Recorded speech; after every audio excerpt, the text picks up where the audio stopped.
com insurgências, né, urgências e relevantes mesmo, né? A gente que é do campo da educação sabe que quem está em sala de aula está num front. Eu costumava sempre brincar sobre isso, né? Brincar seriamente. Né? E que a gente... Fico muito feliz de saber que tem um número grande de pessoas interessadas aqui com a gente pelo tema. Eu faço referência à FEUSP, porque a pesquisa que eu vou contar rapidamente, ela foi construída na Faculdade de Educação da USP. A Escola de Aplicação, onde eu trabalhei por 8 anos, e também foi um dos campos da pesquisa, e foi onde eu tenho mais propriedade para falar, que era meu campo de trabalho, né? E o GOLE, tem esse nome simpático, né, GOLE, não é à toa, mas que é um grupo que pesquisa oralidade, leitura e escrita, e que tem como título Educação com os Pés no Chão. Eu adorei a imagem que o Instituto escolheu para ilustrar o cartaz do curso. É uma imagem que diz muito sobre concepções que a gente tem, uma concepção brasileira, né, de infância, de brincadeira, um Portinari que retrata essa vitalidade da infância, né, que vem do brincar, que vem das cores, que vem, enfim, vamos lá, para não me enrolar muito. Então, pensei em começar pelo que o título se compromete, né, sobre pesquisa. Eu vou falar também um pouco sobre a minha história como educadora, que talvez situe melhor. Trabalhei muitos anos, 6 anos na creche central da USP, entendendo a educação infantil, né.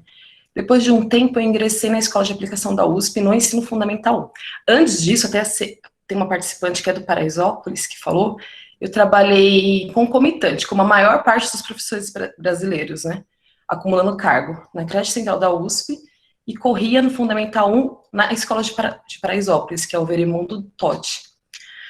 Então, quando eu cheguei no Veremundo Totti em Paraisópolis, na comunidade de Paraisópolis, para alfabetizar as crianças, eu não sabia nada, assim, não sabia pouquíssimas coisas. Meu trabalho na educação infantil era muito com os bebês, com o letramento de forma mais ampla. E quando eu cheguei no Veremundo, eu não tinha muito, assim, muito repertório, muita bagagem. O que eu tinha era a bagagem que a educação infantil tinha me trazido. E quando eu cheguei com eram crianças de terceiro, na época, terceiro ano, terceira série, o que hoje seria o 4º ano. E quando eu cheguei na escola, eu falei, gente, o que eu faço, né? Aquela famosa cena que parece mentira, mas não é. Tem uma fila te esperando, de crianças, e como era uma professora novata, tiveram uma brilhante ideia de colocar na mesma turma as crianças que não estavam alfabetizadas, e no meu primeiro contato com a alfabetização, eu lancei mão daquilo que eu tinha, que era o repertório de infância, das narrativas, das histórias, das brincadeiras. E por mais que eu não tinha ainda uma grande bagagem em alfabetização, eu percebi que essa vinculação com as crianças pelo brincar e pela cultura popular, que sempre foi um tema que eu gostei muito e que eu trabalhava, que a creche dava grande importância, foi uma bagagem super importante, né? Ainda que me faltasse uma bagagem do Fundamental 1 de verdade. Então, ficava na minha cabeça assim, a educação infantil tem muito a ensinar para o Fundamental 1, né? E depois de um tempo, eu entrei na Escola de Aplicação, e essa pesquisa entrou junto comigo. Eu entrei para dar aula em 2011, em 2011 começou essa pesquisa, coordenada pelo professor Claudemir Belintani, que eu coloquei uma foto aqui, que ele foi o grande idealizador, e que queria rastrear, entender o chão da escola brasileira. A gente tem falado muito de chão de escola, né? Mas eu me lembro que eu ouvi a primeira vez esse termo na pesquisa, com esse grupo de pesquisadores, que em sua maioria eram professores que estavam na escola. Então, a gente entendeu o professor, a pesquisa, não só de uma forma acadêmica, mas quem está no chão da escola está fazendo pesquisa, também acho que é um princípio interessante. E nessa busca de rastrear, a pesquisa aconteceu concomitantemente na Federal do Pará, na Escola de Aplicação de lá, no sertão do Rio Grande do Norte, em Pau dos Ferros. Então, eu aprendi isso lá também. Rio Grande do Norte tem o formato de um elefante. E o sertão, que é Pau dos Ferros, está bem na tromba do elefante. Eu achei essa imagem tão bonita, assim, né? E o sertão do Rio Grande do Norte foi escolhido para pesquisa por conta de ser, acho que, o lugar do Brasil, na época, que tinha o menor IDH, que tinha índices em alfabetização muito baixos. e a USP é na Escola de Aplicação aqui em São Paulo. Então, o projeto acontecendo nesses 3 polos trouxe para a gente um pouco mais de riqueza, um pouco mais de reflexão sobre o que é a realidade brasileira, né? Para a gente sair um pouco do umbigo USP, Escola de Aplicação, e conseguir ampliar um pouco mais esse olhar. Também foi escolhido pela questão da oralidade, né? A oralidade é uma aposta forte da pesquisa, né? Então a gente também queria entender um pouco como acontece isso no Rio Grande do Norte, um lugar de tantos repentistas, de tanta cultura oral, no Pará das lendas amazônicas, né? A gente, enfim, eu entrei na pesquisa depois, mas a idealização era essa. E tem uma frase do professor Belintani que eu vou ler na íntegra, que está bem melhor do que eu consigo falar assim com as minhas, que é: não há teoria que se mantenha inabalável diante das diferenças e complexidades que emergem em uma sala de aula situada em seu tempo e lugar. Então, o princípio da pesquisa também não era criar uma teoria, né, na universidade e aplicar na escola, né? Ela parte do princípio que a complexidade que existe numa sala de aula, num determinado tempo e lugar, é a partir dessa realidade que tem que emergir teorias, que tem que vir reflexões e especialmente assim, busca de soluções para tudo aquilo que a escola vai nos apresentando, né? Ainda mais na realidade brasileira. Então, eu acho essa frase bastante importante, né? Que não é uma pesquisa que tentou fazer com que a realidade se encaixasse na teoria previamente estipulada, né? Foi uma pesquisa longa, de 4 anos, que ela foi financiada pelo Observatório da Educação, e, enfim, o coordenador Claudemir, já falei. Se quiserem interromper, podem interromper. Esse projeto, essa pesquisa, ela tentou lidar com uma nova base epistemológica. Assim, pelo menos da minha formação, o que eu conhecia de alfabetização não vinha dessa base que o professor Claudemir quis construir uma teoria também, né? Acho que talvez seja o da... vou falar construir uma teoria. Então, de onde que ele parte? Como bom linguista, ele é da letras, e ele parte da história da humanidade. Então, para a gente criar como humanidade a escrita, a gente parte de um acervo oral da antiguidade grega enorme, né? As Odisseias, todas as histórias que os gregos comportavam, como ele diz, teve uma hora que não cabia mais no corpo, né? No corpo, na oralidade, na voz. Era preciso inventar a escrita para que essas histórias se perpetuassem, né? Então, a partir de um grande acervo oral, que a escrita fez sentido para a humanidade. E nessa passagem que tiveram a fase das imagens, né, até chegar na letra. Então, ele revisita essa parte da oralidade da antiguidade clássica com alguns autores. Ele também bebe muito, eu vou beber uma aguinha.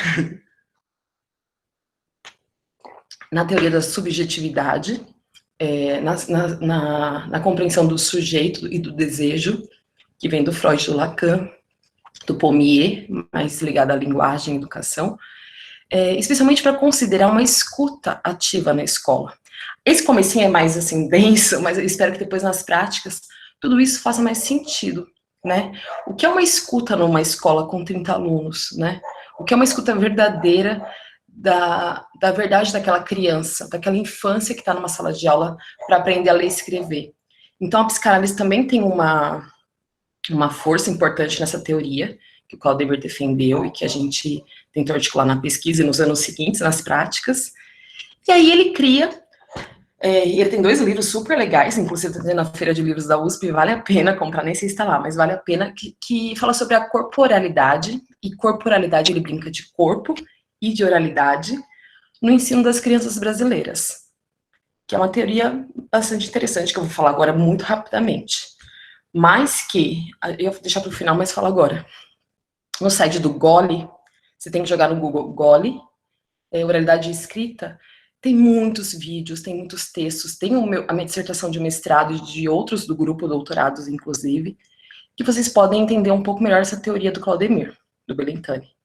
Que eu, apesar de ser uma professora que sempre teve, no chão da escola, ser bastante chata com as teorias, me fez muito sentido na minha prática.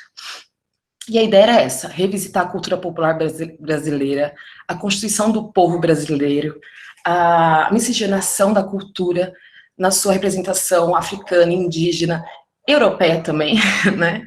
Para pensar num projeto de alfabetização, né? A riqueza cultural brasileira, essa corporalidade, a oralidade do Claudemir, não é a fala pública, não é essa fala de roda, que também é importante, mas de roda de conversa, não é dessa oralidade que a gente está falando. A gente fala de uma oralidade, acho que aqui tem aqui, que tem a ver com os jogos de linguagem, os brincos, as cantigas e narrativas tradicionais. Então, quando a gente brinca, né, com aquelas fórmulas, são textos formulares, tem uma rima, tem uma métrica. Então, não me olhe de lado que eu não sou namorado, não me olhe de frente que eu não sou serpente. Que tempos atrás a gente brincava com os primos, né, Dani? A Daniela do Instituto Bexiga, a gente viveu, conheço desde que eu nasci, a gente viveu uma infância juntas.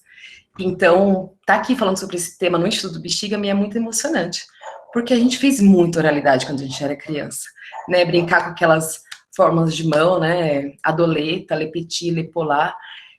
Então, a tese do Claudemir é que essa oralidade, esses textos que já estão na infância, numa infância brincante, numa infância brasileira, numa infância viva, elas dinamizam habilidades linguageiras. Então, quando a gente brinca, né, algumas crianças, mais crianças, né, assim, que criam uma linguagem própria. Então, às vezes faz inversão de sílabas para criar uma linguagem que os adultos não têm acesso. Que essa linguagem enigmática são habilidades linguageiras incríveis, né? Então, quando, sei lá, eu vou falar Tobé, é o Beto. Eu estou fazendo isso na oralidade sem necessariamente a escrita, mas os mecanismos que eu dinamizo para brincar com isso são mecanismos que vão ajudar muito na alfabetização, né? Ou sei lá, vou pensar agora no curso que é difícil de lembrar. Outras a língua do P, né? Perro, pesar, penar. Que nessa brincadeira tá escrito Rosana, com a língua do P, tem até uma música da Bethânia, ou da Gal? Da Bethânia, eu acho, que tem a língua do P. Assim, uma brincadeira que quando a gente gosta, a gente pega rapidinho, a gente vai fazendo, mas que quando a gente vai estudar alfabetização, linguagem, tem assim, uma função, é horrível falar essa coisa pragmática da função, mas dinamiza habilidades que podem ser aproveitadas na escola. Não para burocratizar o brincar, né? Mas para alfabetizar mesmo, para ensinar leitura e escrita de uma forma dinâmica, de uma forma ancestral, de uma forma gostosa, né? Falando português bem claro. E também a tese, né? Então, é aproveitar essa oralidade, né? Trazer ela para a escola, convocar ela, e também uma metodologia que também lida com a complexidade, né? Não é assim, então você chega com toda essa oralidade que é legal e vai dar tudo certo. Existe uma complexidade que a gente não pode ignorar, né? Numa sala de aula, e a gente pensa na educação pública brasileira, né? E que também precisa levar em conta a oralidade, a subjetividade e a singularidade da criança brasileira. E pensando num projeto de alfabetização nesse sentido. Lá para frente, a gente também vai falar das insurgências, né? As urgências e, quem sabe, insurgências, que são as questões estruturais, né? Então, por mais que eu vou começar falando sobre pesquisa, práticas, lá na frente a gente também vai debater, né, e acho que não tem como falar em educação no Brasil, as questões estruturais que também estão postas e que também fazem a complexidade ficar mais complexa, né, se eu posso fazer essa brincadeira. Sigo? Posso seguir?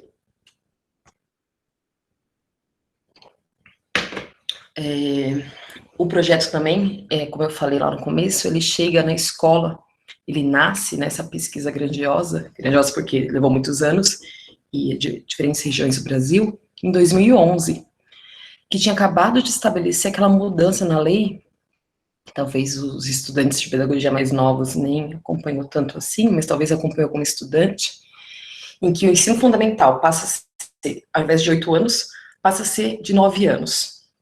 Para além disso, o fundamental recebe crianças de 6 anos de idade. Então, que algumas pessoas ainda chamam, e outras pessoas detestam, de primeiro aninho, né? Que o primeiro ano do fundamental meu Deus. Aqui. Era isso. o primeiro ano do fundamental recebeu crianças menores, de 6 anos. E na implementação da lei, a gente percebeu, né, na época, que também foi um estudo que a gente fez intenso, assim, e é por aí que vai o meu mestrado, quem tiver mais interesse, tá lá no site do GOLI também. Qual era a identidade? O que é receber crianças de 6 anos no ensino fundamental? O ensino fundamental normalmente representou o início, né, da hora de aprender a ler e escrever, só que as crianças eram mais novas. Então, será que o melhor era reproduzir o que a educação infantil fazia no primeiro ano dessas crianças? Afinal, elas estavam lá anteriormente. Ou será que era só antecipar? O que acontecia com as crianças de 7 anos na primeira série, no primeiro ano, primeira série agora primeiro ano, a gente antecipa para as de 6 anos.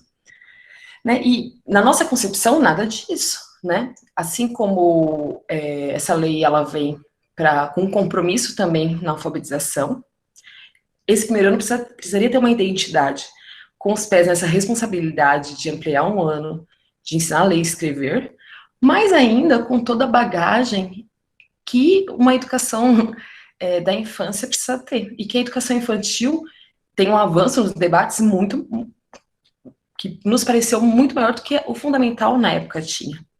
Né? Então, toda aquela questão que eu pensava quando comecei lá no Paraisópolis, sobre o quanto a educação infantil também tinha a dialogar, pelo menos, com o Fundamental 1 e que isso ia ser um ganho, acho que a lei, não que eu defenda cegamente, mas a lei trouxe essa urgência, né, do que fazer com essas crianças de 6 anos. E essa imagem, né, das crianças chegando, acho que muitos professores foram contrários, porque dava essa ideia mesmo, né, agora a brincadeira acabou. E em muitos lugares foi isso que aconteceu, né, agora a brincadeira acabou, você está na escola da lição, né. Então, até essa charge, que nem coloquei a referência, peço desculpas, que é do livro Cuidado Escola, que a Dani eu sei que gosta também, que coloca, né, não disse, a escola não é lugar para essas coisas. Aí abre a cabeça da criança. Ideias, sonhos, desejos, curiosidades, sentimentos, sexualidade, política, experiências pessoais, que é um pouco que a gente acredita que é a subjetividade também, né? O que o sujeito traz dentro de si, e que a escola também tem que ser o lugar da subjetividade, né? E de todos. Professora, só falar uma coisa, adoro esse livro. Só fazer mais uma informaçãozinha, que teve uma pessoa que falou no chat que não está vendo, e talvez tenha algumas outras pessoas que não estejam vendo a projeção. Sabe o que acontece? Às vezes, ela é um dos participantes, um dos quadradinhos, tem uma flechinha. Aí é uma tela da projeção. Você está tudo certo, Nath. Tá.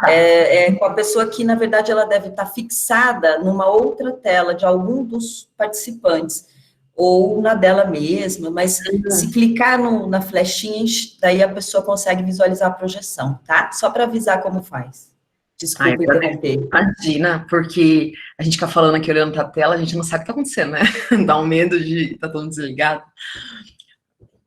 Enfim.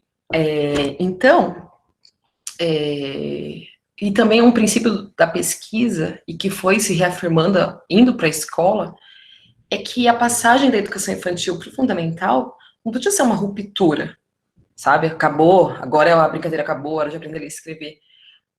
E assim, tomando cuidado, dizendo que eu sei que existem propostas muito sérias, né? Esse país grande, com tantas escolas, que não faziam isso, mas do que a gente pôde analisar de material, de analisar de propostas das escolas nessa implementação, muitas vezes significou essa ruptura. Então, a nossa defesa é que fosse feita uma transição, o que a gente chamava de dobradiça, né, entre a educação infantil e o ensino fundamental. Isso tanto em relação ao sujeito, que era o mesmo, né, a criança que está na educação infantil, ela é a mesma que vai para o fundamental. Então, que esse diálogo com as escolas da educação infantil, ela era super importante, quanto para o currículo.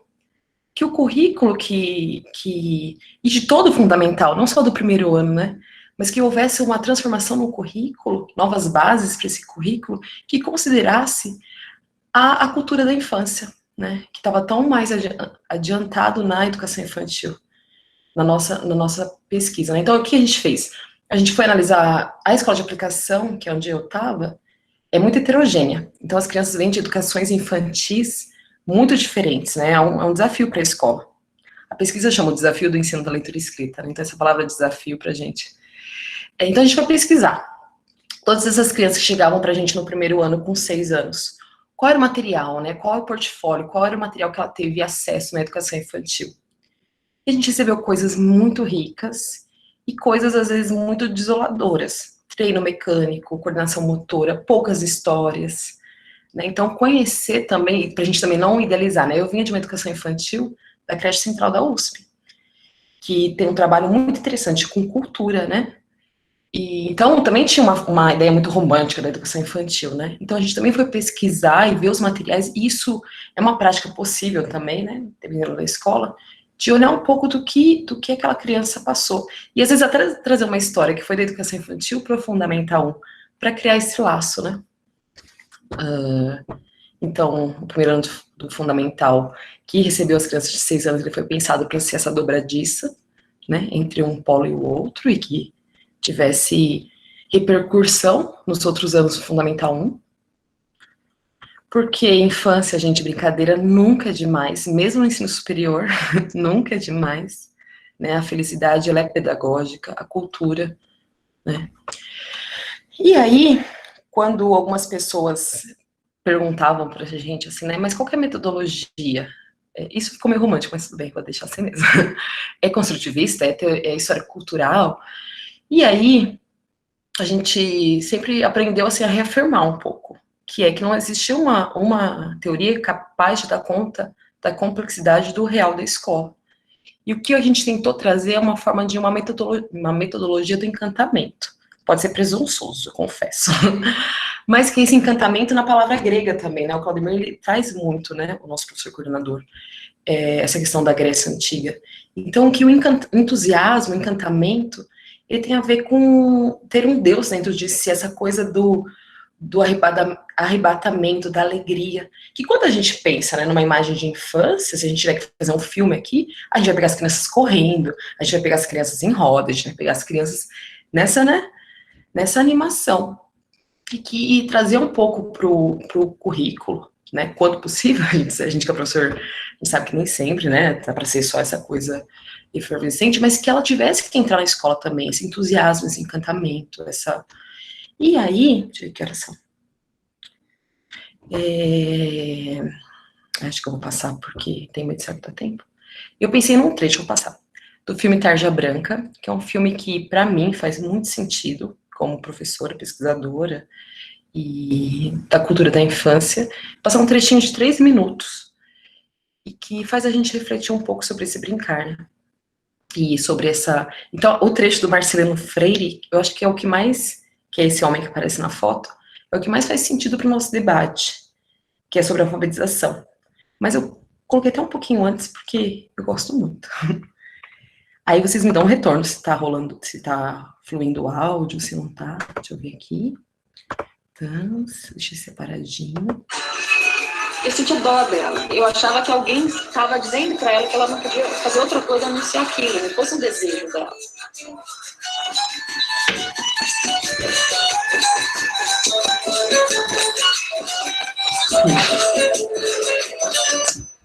Eu brincava muito de bola de gude, empinava pipa, carro de lata, escondido, né? Papai não queria, mas ele vai só mesmo tirar capim. Ir para baixo, para manga, tirar capim, botar a carroça no jumento e partir no meio do mundo. Brincadeira era mais essa. Se fosse brincar mesmo, tinha que brincar escondido. São 11 campos que tinha ali na Lapa, nos fundos da minha casa, e ali a gente se divertia, pescava, nadava, etc. e tal, e jogava bola o dia inteiro. Então, saía de manhã, voltava só de noitinha. Pular a corda, você lembra daquela de pular a corda? Ficava um do lado, outro de outro, e a gente no meio pulando? Era essa a brincadeira que eu gostava. Deixei de pular, fiquei gorda.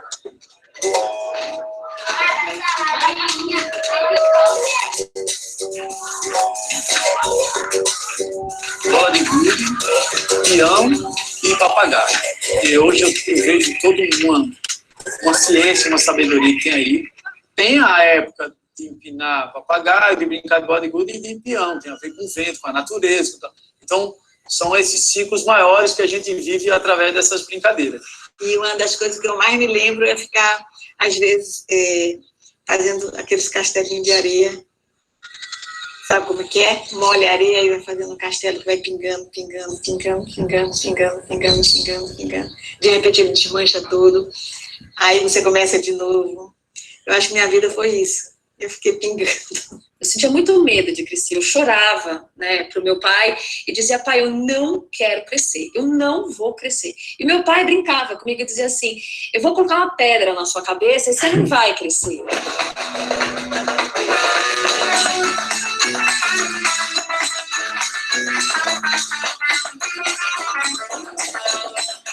Eu era asmático.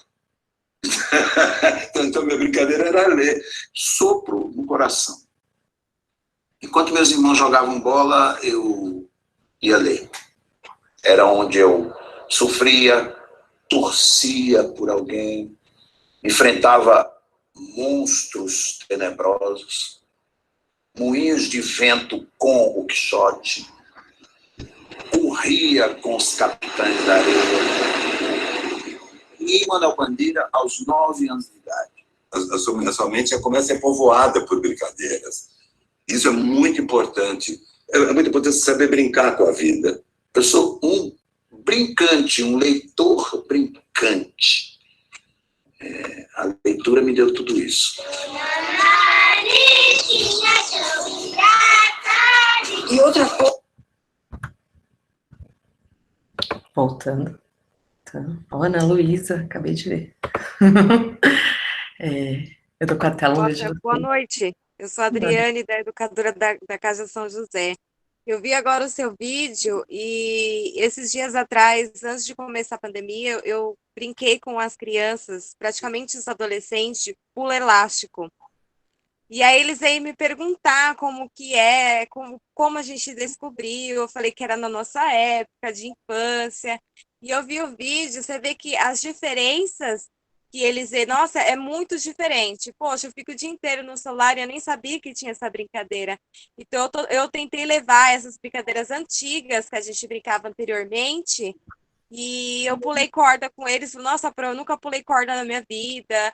Eu nunca pulei um elástico, eu nem sabia que era tão diferente assim. Então, quanto mais a gente trazer essas brincadeiras antigas, eu acho que eles conseguem desenvolver melhor. Eles veem as diferenças, né? E eu achei muito legal eles ter pulado o elástico. Eles nunca sabiam o que era pular elástico. E na nossa época, pular elástico era maravilhoso.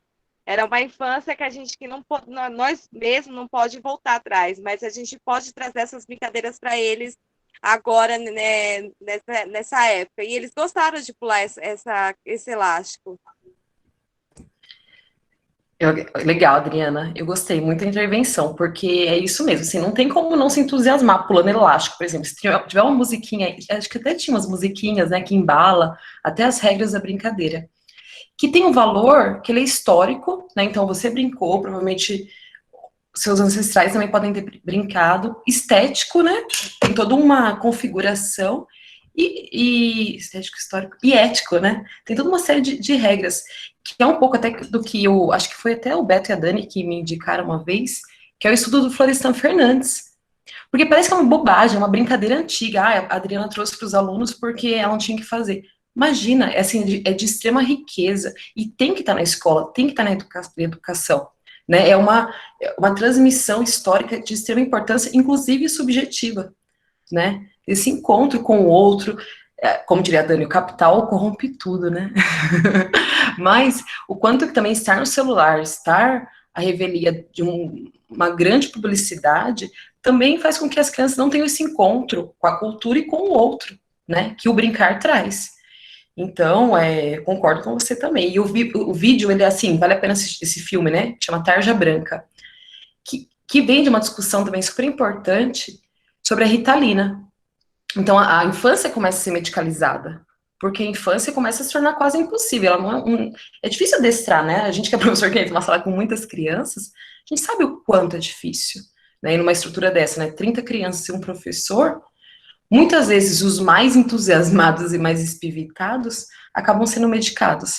Então, a brincadeira do filme é essa, um medicamento tarja branca, que não é tarja preta, que pode ser a linguagem nas histórias, né? Quando o Marcelino coloca, eu acho lindíssimo, que ele era um leitor brincante. Então ele experienciava o herói, experienciava toda aquela necessidade corporal pela leitura. E a nossa proposta, tentativa, né, de proposta de alfabetização, é que as crianças, porque elas vão ter que sossegar o corpo para essa aprendizagem, né, não é tudo tão... a educação por si só, ela requer esse sossego, mas que seja um corpo que sossegue para né, abaixar a cabeça, ler e escrever, a partir de uma vivência subjetiva também, de viver o herói pela leitura, de viver tantas experiências necessárias para a infância, também por essa linguagem da leitura escrita, né? Então, eu agradeço a Adriana, e a ideia desse trechinho também, na minha concepção, era um pouco essa discussão, né? O quanto que, mesmo na sala de aula em que eles podem estar parados, subjetivamente eles podem estar vivenciando uma corporalidade muito interessante também. E em outros espaços da escola, vivenciando pular o elástico, as cirandas, né? Quando eu entrei numa escola, eu achei que era aquela cena de ver mesmo, as cirandas. E depois eu fui revisitar minha infância e falei, gente, não era assim nem comigo. Por que eu achei que ia ser assim com as crianças agora? Que a gente aproveita pouco essa oralidade, né, nas escolas. E aí tem uma frase do professor também, né, para ser mais fiel à teoria: para que uma criança possa sossegar seu corpo para ler, é preciso que ela recrie em sua subjetividade uma postura que permita engendrar uma corporalidade imaginada. Em termos freudianos, em vez de a criança usar a energia bruta do corpo para correr, se agitar, energia que vai para os músculos, como a dos antigos caçadores e guerreiros, ela vai imaginar um corpo, um avatar, um narrador, um herói, que fará esse papel para ela. Então, a boa literatura, as boas histórias, são aquelas que fazem, que a Dani me contava quando era criança, são aquelas que fazem esse teletransporte também, né? Então, são essas narrativas que a gente tentou convocar para a alfabetização das crianças. Quando a gente foi analisar os materiais didáticos para as crianças, a gente vê que são textos que, em sua maioria, são pobres. O Claudemir, ele é um crítico ferrenho, e a gente acabou sendo também, por participar do grupo e ver sentido, a tendência de trazer textos instrumentais para a alfabetização. Então, criou-se muito uma tendência de usar receita, texto de propaganda. Então, tem uma prova Brasil que, para ver se as crianças sabem ler e escrever, usa uma foto do frutari de manga, do sorvete da Que Bom de manga. E para a gente isso é um crime, né? É quase uma publicidade, sendo que poderia estar sendo usado ali um texto literário de verdade, não um texto que entusiasme. Eu sei que é uma discussão hiper polêmica, a gente está aqui para essas discussões polêmicas também, mas também, mesmo uma receita de bolo, ela pode ter, assim, eu como professora, acho que uma entrada ou outra, né, num certo contexto, mas quando os textos pragmáticos pegam o maior espaço do currículo do que o texto literário, isso é um grande problema, né? Então, também pra gente é essa história que faz a gente imaginar, recriar, que tem que ter lugar no currículo escolar. E também, enfim, outros espaços que tem a criança, infância, juventude, né? É pular elástico, sim, é estar junto, né? Que também é uma aprendizagem da sociabilidade, da coletividade essencial. Aí agora, eu acho que... Nem sei, quem quer falar? Eu estou aqui pensando, Natália, que as crianças, quando elas brincam, né? Quando vai lá para o pátio e elas brincam entre si, elas negociam, elas se socializam, elas brigam, elas fazem as pazes, elas têm todo um repertório ali, que isso ajuda, né, no seu desenvolvimento para a vida, porque... né? Ela escuta não, você está fora, você está fora da brincadeira. Como assim eu estou fora? Não, você está fora, sai. Você não, quer dizer, você lidar com não, você lidar com sim, você lidar com que eu não consigo. Por exemplo, quando eu jogava, eu corria da bola, eu morria de medo de tomar bolada, então todo mundo falava, não escolhe ela não, porque ela não vai jogar com a gente, ela não sabe. E eu falava, eu vou, e aí era uma briga, sabe? Mas depois a gente se resolvia, estava bem. Então, eu acho que isso que você está falando é super importante, porque isso vai fazer homens, cidadãos, né? Homens, mulheres, aí, adultos, adolescentes, capazes de lidar com frustrações, com felicidades, com não, sabe? Com coisas que, hoje em dia, para jovens e adultos, faz toda a diferença, porque quando a gente encara o mundo enquanto adulto, a gente vai ver que ele não é esse conto de fadas, essa receita de bolo que a escola tradicional quer passar, não é assim que funciona, né? Mas sim. É isso. E até essa coisa obrigada, Rosana, eu curiei aqui para ver quem está falando, porque eu só vejo a tela. Até essa questão do instrumental, né? Então vamos colocar textos como montar um Lego, esses textos instrumentais. Parece que é só para ensinar o sujeito a executar, né? Não é um texto como literário que faz você pensar, é um texto, a gente fala do texto cheio de buracos, né? Um texto que não é fechado, que permite até o leitor fazer a sua leitura, né? Mais individual. E então também penso muito nessa questão da sociedade produtivista, capitalista, que tira a poesia, né, da formação. E também tira esse aspecto que você ressaltou, que é da coletividade, que é estar junto, que é se frustrar. Então, quando é um ensino também do professor que faz a regência, né, que está sempre lá na frente, coordenando, é quase assim, estou exagerando um pouco, né, com medo de ser exagerada, mas serei. É quase um patrão que define quem é o bom aluno, que define quem é o melhor. E quando a gente abre também para o convívio das crianças, as habilidades que não cabem no currículo, elas aparecem, né? Então, é essa habilidade, mas às vezes você podia ser uma ótima leitora e escritora e arrasava na sala, mas às vezes lá na brincadeira você, sei lá, não pulava a corda tão bem, né? Era isso mesmo, né? Eu, na hora de jogar a bola, eu estava fora, mas na hora de apresentar qualquer coisa, eu era a primeira, então... Sim. Era bem isso mesmo, então... mas é legal isso, né? Você aprender que você não é bom em tudo, mas você tem habilidades bacanas e os colegas reconhecem isso, e você também reconhece sua falha em algumas coisas. Isso é um aprendizado, assim, riquíssimo, né? Uma coisa, assim, maravilhosa. Experimentar outros lugares de saber, né? Porque uma das coisas que a gente também pensava muito é como algumas teorias que também, enfim, se dizem, às vezes, muito plenas, sempre deixavam uma ponta, né? Uma ponta ou de alguém, dos que estão muito além daquela média, e uma ponta, e que era o que a gente tinha mais preocupação, que pra gente era onde morava o nosso ensino mesmo, a ponta dos que não conseguem acompanhar o currículo escolar, né? Por N condições. Então, é sempre aquela ponta, né, dos que não se alfabetizam, que não leem, não escrevem, que vão sempre experimentando o lugar na escola do não saber, né, que é uma posição que vai ficando subjetiva, angustiante e tudo mais. Então, também pensar uma proposta de alfabetização em que se o corpo está presente, se o brincar está presente, ele também tem um lugar de saber. É óbvio que a nossa responsabilidade como educador é trazê-lo para a leitura escrita. Mas se é uma leitura escrita que traz esse jogo, a gente chamava de menino... Como é? Esse menino e menina, né, pra gente não ser machista, é mais danado, sabe? Um currículo em que essa corporal... ser danado também tem um lugar nas histórias, que também tem um lugar na linguagem, né? Acho que é isso. Alguém abriu? Quer falar alguma coisa? Eu queria fazer um comentário.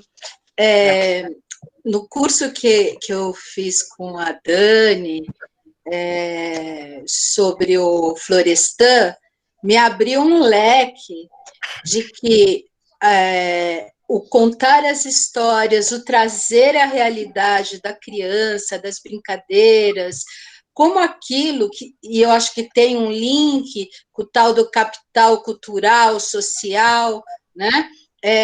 Faz com que o aluno tenha o pertencimento da sua alfabetização, do seu letramento, porque o professor está valorizando aquilo que ele vive, né? E eu acho que é isso que falta muito nessa relação alfabetizar, letrar, né, e o educando, né? Só isso que eu queria falar. Não, é genial, porque a gente vai esquecendo algumas coisas que quer falar, e quando vocês perguntam, a gente tem a chance de respirar e pegar o fio. Quando eu falei também dos polos, né, que a gente trabalhou, né, São Paulo, que é onde que eu estava, então tenho mais conhecimento, Pará e Rio Grande do Norte.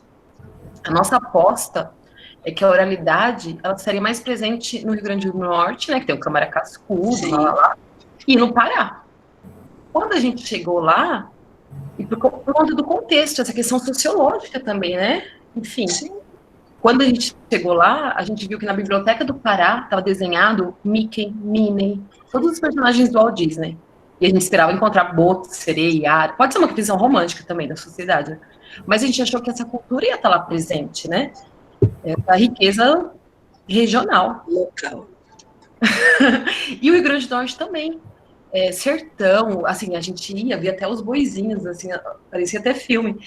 E também, assim, as histórias ainda muito aquela literatura burocrática, que estava lá no livro didático, e que, aos poucos, assim, algumas intervenções da pesquisa, foi se abrindo, e aí, quando as professoras iam contar, não tinha para ninguém, né? Quando as professoras começaram a se empoderar para essa contação, para aquilo que era rico, e para aquilo que era a verdade das crianças também, né? O projeto pedagógico ficou mais interessante. Não sei se era isso que... Mas me lembrou essa parte que eu queria falar mesmo com vocês. Eu queria fazer uma pergunta. Pode fazer, deixa eu ver aqui. Vocês estão me ouvindo? Eu não sei se você pode responder agora ou mais para frente. É que, assim, eu fico pensando nas experiências, nas vivências dos jovens que estão em medida socioeducativa, que... como eu posso dizer, talvez eles não tenham vivenciado essas infâncias, as suas próprias infâncias. E eu não sei se vocês, porque, assim, não vivenciaram porque tiveram esse momento, né, capturado aí por várias questões, enfim. E aí eu fico pensando nesse período da alfabetização, né, que eles não puderam vivenciar, experienciar na sua plenitude, e como que vocês, não sei se o grupo de vocês pensa a respeito disso, porque como que a gente, eu sei que não tem resposta, que isso é uma coisa que a gente tem que ir construindo junto, a partir da experiência, né, dos jovens, mas como pensar a alfabetização nesses casos, assim, porque por que eu estou trazendo essa questão? Porque a gente está vivendo esse contexto de pandemia, mas essa questão que eu trago é muito anterior, né, à pandemia, e pensar que a pandemia está trazendo aí para a gente, revelando, né, colocando na nossa cara esses abismos, e aí, eu não sei se vocês têm algum trabalho sobre isso, porque eu fico pensando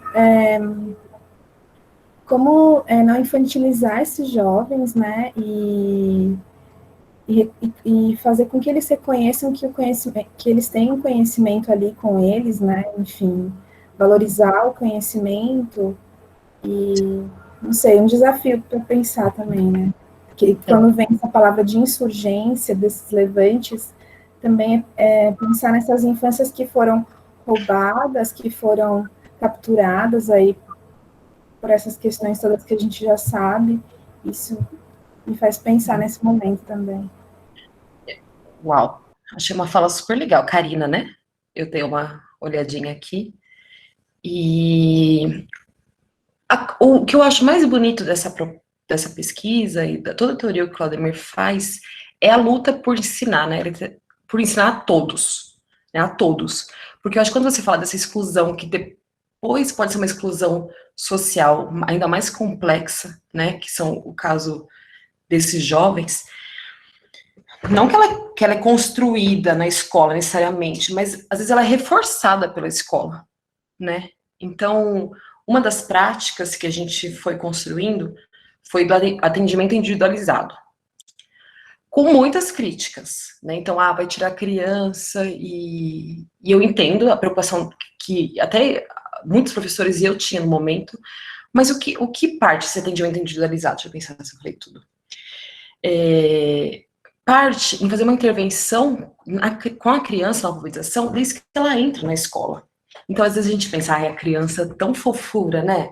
Ela já entra na escola e, é legal, ela é criancinha, tá lá no primeiro aninho, no segundo aninho, essa coisa do diminutivo, e assim, quem tá, né, no cotidiano da escola, percebe que tem sofrimento desde que você põe o pé na escola, principalmente quando você é uma criança em que a cultura escolar não faz sentido nenhum para você, né? Da minha experiência na escola de aplicação, e quanto isso é um processo de exclusão que às vezes começa aos 6 anos e ele vai só se tornando mais difícil, né, que o Claudemir chama de renitência escolar.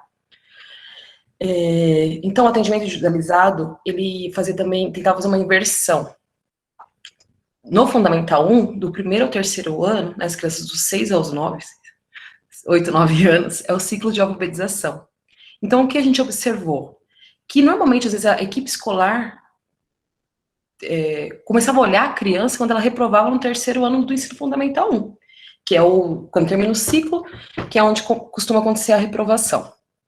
O que a gente foi defender é o contrário, tivesse uma inversão, que a criança fosse olhada e atendida e tudo que pudesse ser feito, como o Claudemir coloca, todas as tentativas mais uma para ensinar essa criança, desde que ela entra na escola. Então, uma aposta da prática, né, que é onde eu tenho que chegar também, é que bons diagnósticos, um olhar cuidadoso à criança seja feito assim que ela entra na escola, para que esse processo de exclusão não vai se perpetuando, né? Então, o Claudemir cunhou um termo, assim, vocês viram que tem um monte de slides, se a gente não conseguir terminar hoje, a gente marca um outro encontro, se o tio do Bexiga deixar. Eu vou tentar dar que vocês... Fica à vontade, professora, a gente vai amar te receber de novo. Que vocês interrompam mesmo a gente conversar, que é a figura do professor ponto de giro. O que é esse professor ponto de giro? Um professor, então assim, a defesa também, né, das insurgências, é que não tem como fazer educação de qualidade com uma professora para 30 crianças e até mais. Então, que também tem que ter uma mudança estrutural no número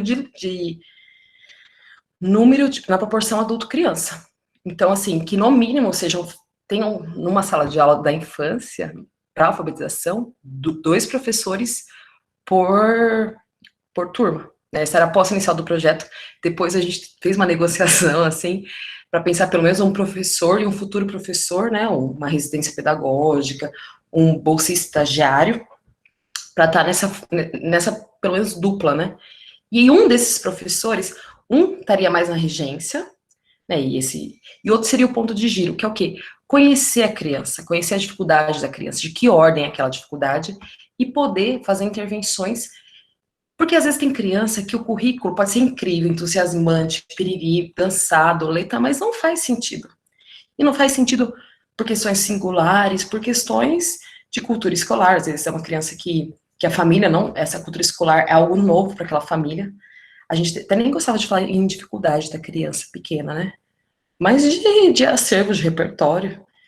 E aí esse professor, ele construiria com as crianças por exemplo, tem criança que gostava de pássaros.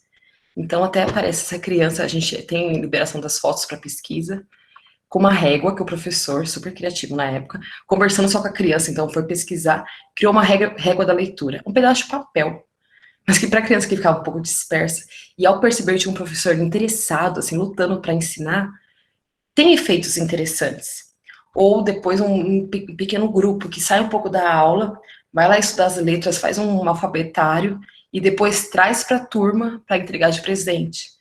Que é um pouco daquilo que a gente dizia, né? Às vezes crianças que experimentam sempre um lugar na sala de aula com um grupo de não saber, com o apoio de um outro professor, numa outra situação que não a da turma toda, pode voltar e experimentar esse lugar de saber. Olha, ele saiu, a gente fala, saiu para estudar, voltou e trouxe esse alfabeto para a turma que foi construído, ou veio contar essa história que foi trabalhada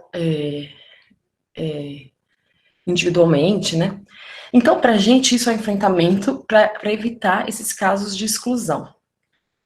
Nessa alfabetização tardia que vem depois, acho que... E que também tem essa função de encorajar, de empoderar, né? De falar, não, você pode. Às vezes essa escuta E então, esse professor bom de giro tem essa escuta aguçada para cada caso, né? Então, os casos não são replicáveis, o que eu fiz com a Maria não é o mesmo que eu vou fazer com o João.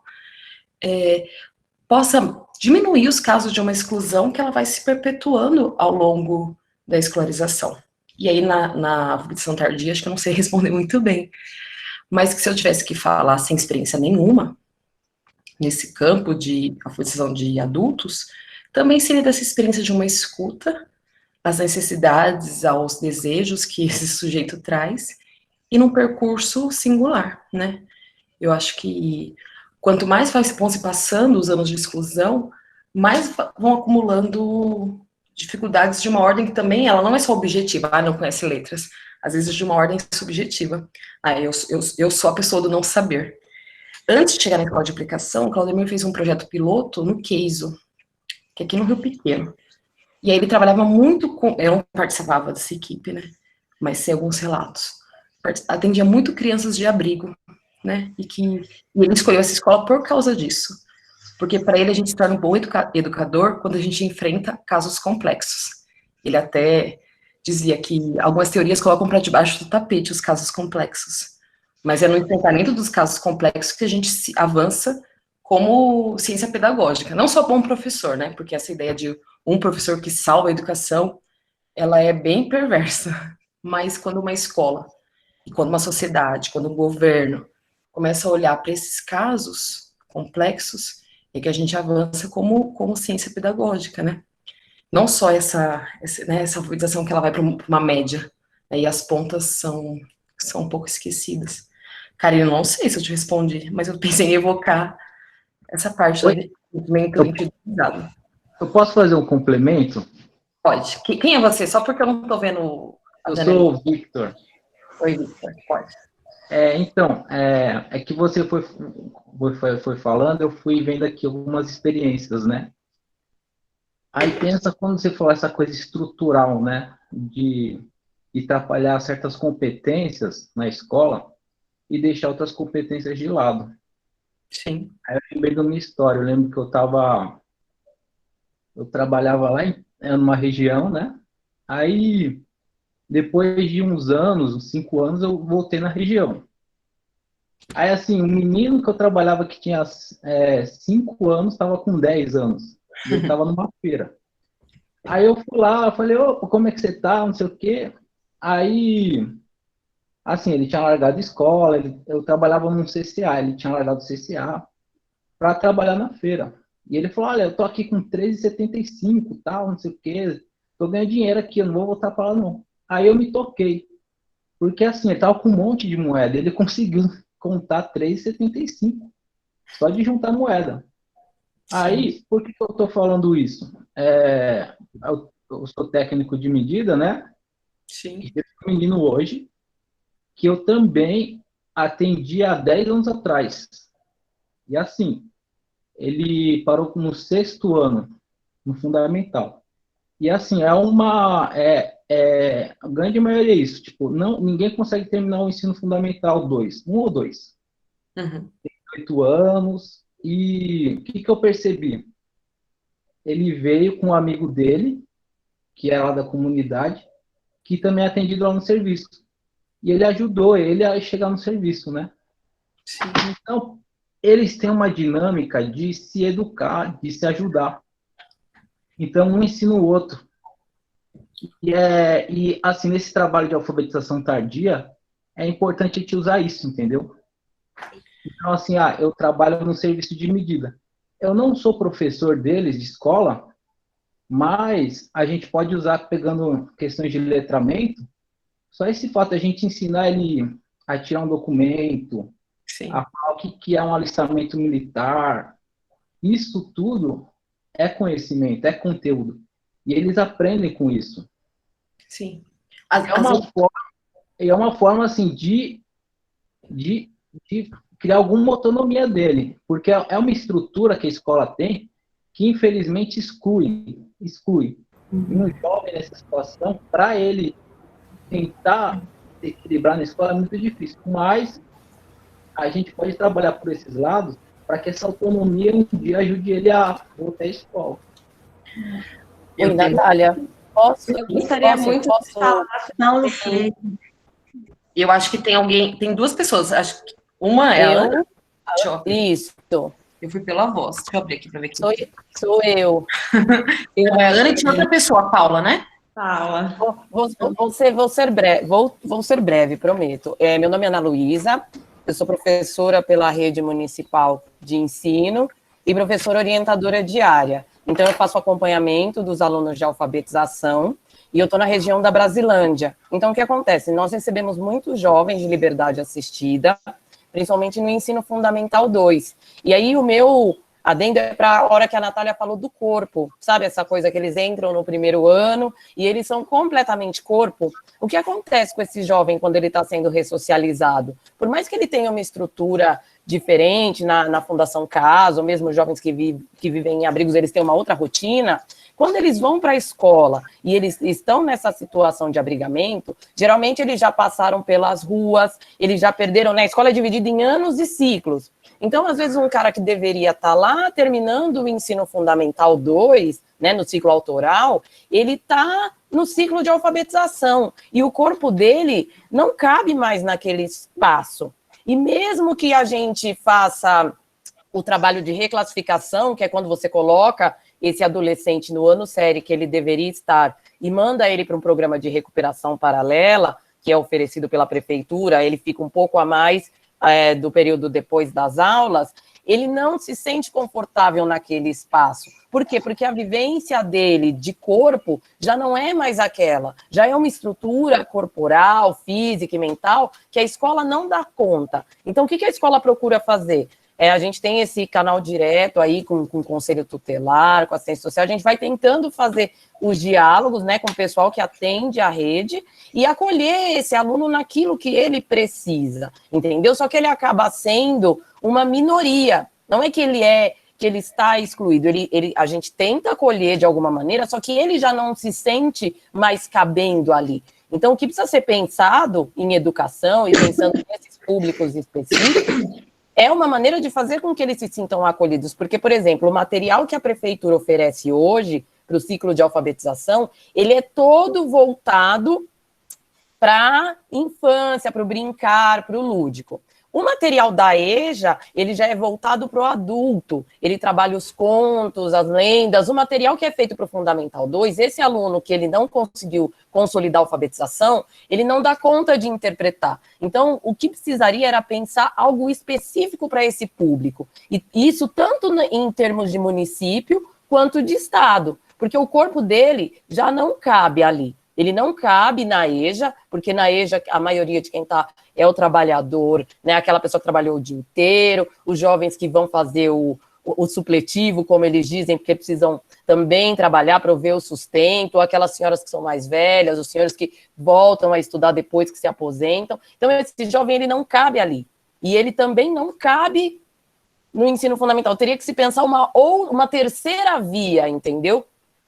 Porque não tem, ele tem um não lugar, ele não cabe na EJA, porque o corpo dele está pedindo uma outra coisa, está pedindo um outro tipo de convívio, um outro tipo de diálogo que não é aquele, né? Pelo contrário, ele vai ser silenciado pelos adultos, e quando ele entra na sala com alunos que são mais novos que ele fica deslocado também. Então, a gente precisa pensar numa outra terceira via para que a escola, talvez, futuramente, possa dar conta disso, porque hoje não tem esse lugar para esse aluno. Essa é que é a verdade. Posso só fazer um complemento na fala dela? Depois eu falo, né? É breve, é bem rápido. Eu só não vou abrir a câmera, porque a minha câmera está ruim. Na verdade, eu vou completar, mas eu vou colocar uma pitada de pimentinha, porque eu sou professora de EJA já há um bom tempo, eu sou do Veremundo Totti, dá licença, Escola do Coração. E, lá a gente tem uma experiência muito boa com EJA, tanto em 2 modelos de EJA, né? E eu vou falar para você que desde o ano passado, e não só na nossa escola, como ao redor, que lá tem várias escolas, quem conhece Paraisópolis sabe que tem várias escolas no entorno, que também tem EJA, essa realidade de ser o adulto o cara que está procurando emprego, que está aquela turma dos 20 e poucos anos, que está retornando, ou dos 35, ou aquela senhora aposentada, ela está mudando. Esse ano, no início do ano, como todo ano, e o ano passado também, a gente faz uma pesquisa, tipo um censo, para ver qual que é a nossa clientela da EJA que está chegando, e eu vou falar para você, mais de 60% dos nossos alunos são alunos de 15 anos, 16 anos, 17 anos, mais da metade da escola é de adolescente. Inclusive, gera outros conflitos que a gente não tinha, porque adolescente é adolescente, aí o cara que está com 35, 40, está num outro processo. Então, dá uns conflitos que às vezes a gente também tem que contornar. Então, essa realidade de achar que a EJA é só gente... Não, gente, olha, eu vou falar para vocês, de carteira, eu posso provar que está mudando. A maioria dos nossos alunos da EJA, este ano, apesar de estar remoto, de tudo que aconteceu e está acontecendo, a maioria dos nossos alunos, o mais novo, tem 16 anos.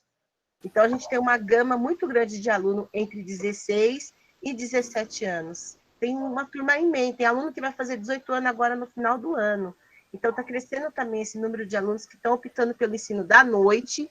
Eu acho até por uma questão de, poxa, eu venho de manhã ou eu venho de tarde, fica esse monte de aula, eu não tenho essa independência. Sei lá o que passa na cabeça deles, que eles estão optando por estudar à noite. Chega no processo dos primeiros 2, 3 meses, é um conflito, porque até eles, né, marcar o território, todo mundo marcar seu território, e depois começam as trocas, e eles aprendem com os mais velhos também aprendem com eles, porque os jovens também têm muito a ensinar, né? Pode ser mais novo, mas eles têm muito a ensinar. Só queria colocar esse diferencial na fala dela, que eu achei interessante. Acho que tem aqui na Zona Norte, só para responder, desculpa, aqui na Zona Norte já é um outro perfil de público, tanto que nós temos poucas escolas de EJA aqui. Então, eu acho que as coisas vão... cada bairro, cada território tem a sua característica, né? Eu sou do Paraisópolis, de Campo Limpo. Quem é da Prefeitura de São Paulo sabe que a de Campo Limpo ela é imensa, ela tem um contraste enorme. Paraisópolis, ele é o próprio contraste, né? Você tem aqui todos aqueles prédios e a própria comunidade. E a gente tem essa gama de alunos de EJA novos, adolescente, pré-adolescente, tem muito aluno que está cumprindo medida, né? Enfim, as restrições aí. Então, é uma coisa assim que a gente, desde o ano passado, que a gente está nesse estudo aí, para tentar entender que movimento que é esse que está acontecendo. Paula, e depois eu comento, pode ser?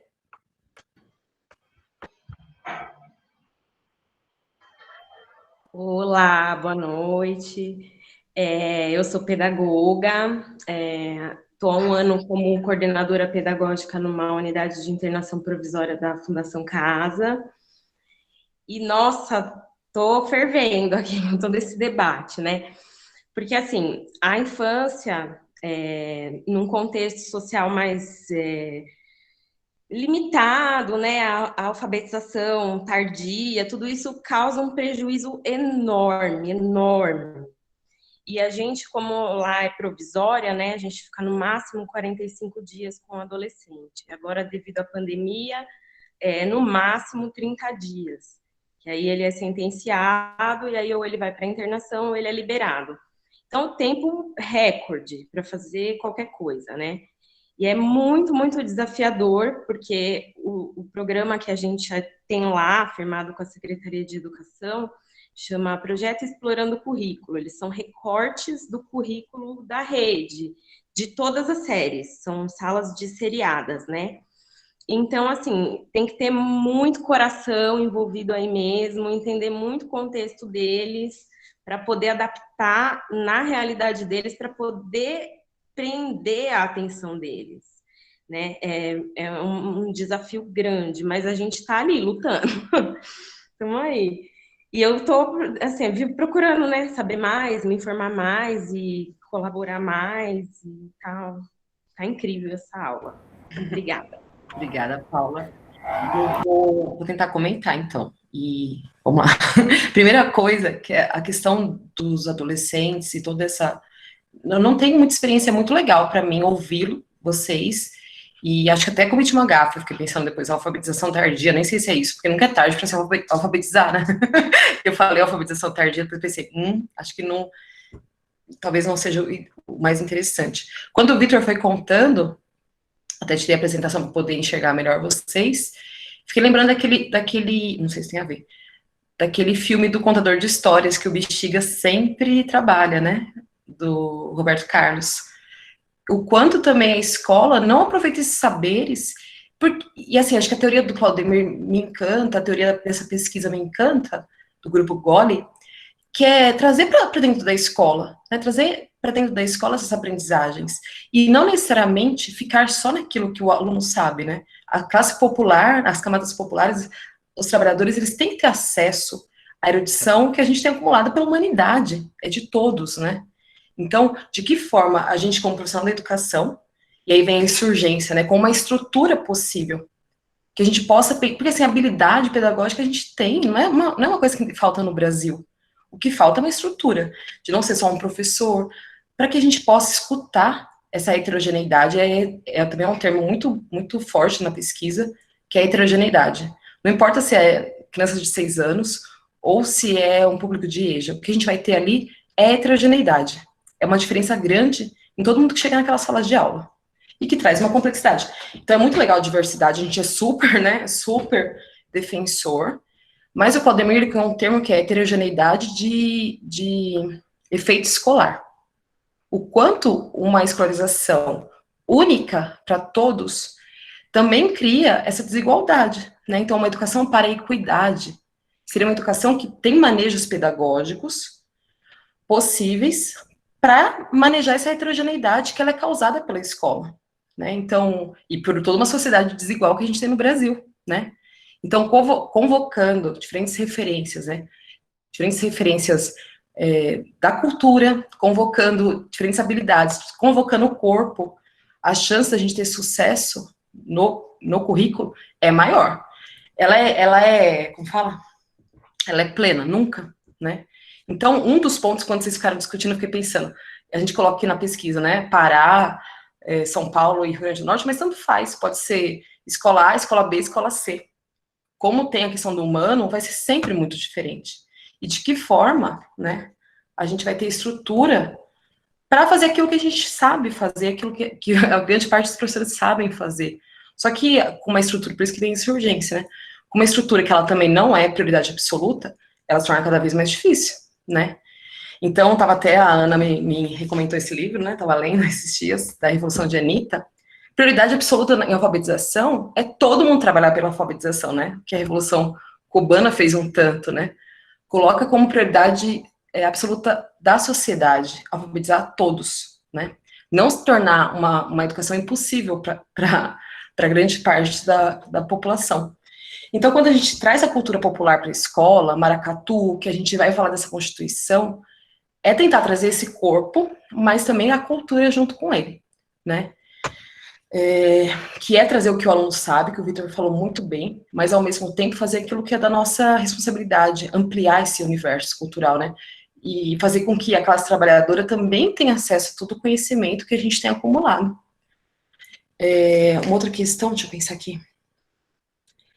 Uma coisa que a gente também via com os alunos que tinham mais dificuldade é que às vezes eram crianças que ficavam muito sozinhas, porque os pais trabalham, isso não, e meu filho, se eu tiver um filho amanhã, eu não tenho, mas ele também não vai ser um filho que vai ter, eu trabalho, são 8 horas diárias, né, o quanto que também essa linguagem da cultura escolar é uma linguagem que as crianças da classe trabalhadora, e às vezes de uma classe trabalhadora que trabalha muito mais horas, não tem acesso. Então, se você já chega na escola com a letra em si, né, já no início da escolarização, já chega com toda essa cultura distante, essa cultura, não faz sentido, gente, assim, por mais, e quando o Vitor coloca, né, que o menino aprende, não é que as crianças não aprendem porque elas não têm competência cognitiva, elas não aprendem porque, às vezes, a linguagem da escola é uma linguagem muito estrangeira, né. A Lucimara também falou do Veremundo, acho que a Cirlei que escreveu, eu conheço também, e falando dessa diferença, né, e aí o Claudemir também fazia uma provocação, essa linguagem pragmática da receita, do modelo instrumental, pragmático, esses textos mais rasos, a classe trabalhadora às vezes já tem acesso. O que a escola precisa trazer, essa linguagem que se a escola não trouxer, talvez ninguém traga, né? E que é da literatura, que, enfim, mas uma literatura possível, né? Acho que é isso, gente. Não sei se... Ô, Natália... Fala, Samara. Desculpa, eu de novo. Não, eu só queria também cumprimentar você e contar para os colegas também que um dia quem quiser participar, no Veremundo a gente gosta de fazer muita discussão de base, a gente tem um sarau que bomba, funciona maravilhosamente bem. Quem quiser conhecer o nosso sarau, num momento possível presencial ou num momento possível virtual, porque esse ano a gente está metido, né? Se arriscamos aí no virtual, como todo mundo está se arriscando. E eu queria falar também que eu acho que essa questão da alfabetização, ela para professores que têm formação de pedagogia, eu parto, né, do pressuposto que é muito tranquilo, mas eu acho que quando ele chega para professores que é por área de conhecimento, começa a ter umas questões que precisam ser melhoradas. Então, quando você fala da Revolução Cubana, que eles conseguiram, que eles colocaram no patamar, no ápice, que era alfabetizar todos, eu acho que aqui a gente ainda tem esse diferencial. Porque quando o professor recebe um aluno lá no CUD 2, que ele, por exemplo, não sabe ler ainda, ou tem uma leitura muito pobre, empobrecida, ou várias dificuldades, enfim, tudo que a gente já está aí aprendendo sobre distúrbios, tudo o que acontece, e muitas vezes os professores não conseguem lidar com essa situação. E aí parece que fica uma sensação de que todo o trabalho que foi feito anteriormente parece que não foi feito. Nossa, mas ele não sabe nada, parece que não foi feito nada. E aí eu acho que esse entendimento do que é alfabetização, do que é letramento, do que é processo de aprendizagem, não pode ficar preso só num ciclo. Ele tem que ser estendido para todo o ciclo, para que todos entendam esse aluno como ser integral, com as suas dificuldades e naquilo que as potencialidades dele. E eu acho que às vezes falta um pouco essa junção de uma turma com a outra, de uma equipe, né, de professores, de docente, com outra equipe de docentes, de professores, que às vezes faz o trabalho de formiguinha, aquele trabalho que ninguém vê, né? Sim. Sabe, eu acho que falta um pouco, pelo menos eu tenho essa sensação. Eu sou Samara, prática e eu fico muito nessa sensação. Desculpa. eu posso fazer um comentário? Porque, desculpa, gente, muito obrigado pela oportunidade, tá? Natália, um trabalho maravilhoso, assim... Obrigada. Acho que a cabeça a mão tá tremendo, a cabeça tá explodindo. Então, muito obrigado por essa noite. Eu trabalhei com estágio no Fundamental 2 para acompanhar crianças que estavam em desalinho, né, com o processo educacional. E era muito interessante porque eu estava trabalhando com crianças da inclusão, então eram crianças que traziam algumas questões pessoais que precisavam ser avaliadas, trabalhadas de maneira mais próxima. E era muito complicado, porque a perspectiva que muitas vezes reina como um paradigma da educação de inclusão é que as crianças elas estejam em sala de aula. Se ela está lá, está ótimo. Então, ela está participando, né, e está ativa. E no dia a dia, a gente vai percebendo as exclusões dessa inclusão. Né, como que a criança ela não consegue trocar relações, como que ela não consegue acompanhar esse aprendizado, como que ela não se desenvolve socialmente com os colegas e com as colegas. Então, os assuntos, muitas vezes, não conversavam. E eu tive uma experiência que, assim, quando eu fiz a doideira, eu falei, nossa, deu muito certo. Que foi de pegar a minha aluna estava comigo, porque ela ficava esperando os pais dela virem buscar, ela estava 40 minutos esperando ao término da aula. E era o horário que as crianças do Fundamental 1, que ficavam o dia inteiro, estavam brincando. E eu falei, vamos brincar com essa criançada. Bem, vamos lá, que era do 7º ano, 8ª série, né? Eu falei, vamos lá brincar com esse povo. Só que ela conseguiu se desenvolver de uma maneira, ela brincava, ela ria, ela interagia com aquelas crianças. E aí eu fiquei pensando nesse processo, que o desenvolvimento social dela, né? Ela estava acompanhando a sala, indo todos os anos, mas socialmente ela não conversava com os colegas, ela não estava naquela fase. E aí eu fiquei pensando na fala da Ana Luísa e da Karina, sobre como trazer esses jovens que fazem parte de uma educação assistida, né, de como que eles retornam à sociedade, porque já vem os estigmas, nós educadores e educadoras não somos santos, muitas vezes trazemos nossas perspectivas para a sala de aula e acabamos criando também vieses. E esse processo da gente criar uma escola, que eu acho que esse ano nos provou a importância disso, a escola como esse espaço social, como esse espaço tanto adulto quanto infantil, tanto adolescente, né? E agora o EJA que prova como que todos nós podemos conversar com as mais diversas idades. E a alfabetização nesse processo, que eu adorei a frase, que desculpa, foi a Patrícia? Não foi a Patrícia, Paula. A alfabetização como esse processo de vida, né? Eu acho que a gente não pode encerrar a alfabetização, é pensar que nós vamos sempre nos tornando melhores intérpretes, né? Leitores e ao longo da vida. Eu acho que eu queria falar isso só para pensar, por exemplo, que a Karina trouxe a questão dessa inclusão, que não fala da inclusão da criança com síndrome de Down, da criança, né, a inclusão de pessoas que são minorias, que são divergentes a esse modelo europeu, embranquecido, classe média, que não fazem parte dessa lógica. E o que você fala, Maria, sobre trazer textos que não sejam manuais de leitura, que é o que a gente fala de trazer essas literaturas indígenas, afrodescendentes, trazer um currículo que realmente fale da diferença, da divergência que todos nós somos, né? Eu fiquei pensando um pouco nesses processos, assim, falei, educação é isso, né? Vocês estão dando mais sentido para minha fala do que eu mesma. É muito bom, assim, é nesse diálogo mesmo que a gente faz sentido e vai abrindo portinha na minha cabeça também, né? Porque a diversidade, a igualdade, fiquei pensando muito sobre a equidade, assim, nessas propostas, né? O quanto que a ideia de equidade, ela tem que estar presente para a gente. E deixa eu pensar aqui que eu não tenho um monte de coisa que agora perdi.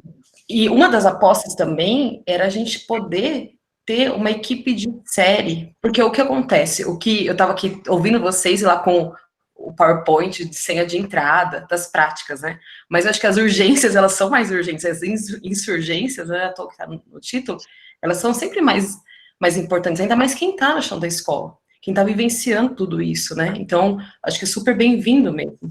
E, normalmente, por isso que até citei a Revolução Cubana, que é da Revolução de Anitta, é que às vezes é um professor muito bem intencionado, que não é santo, é humano, demasiado humano, né?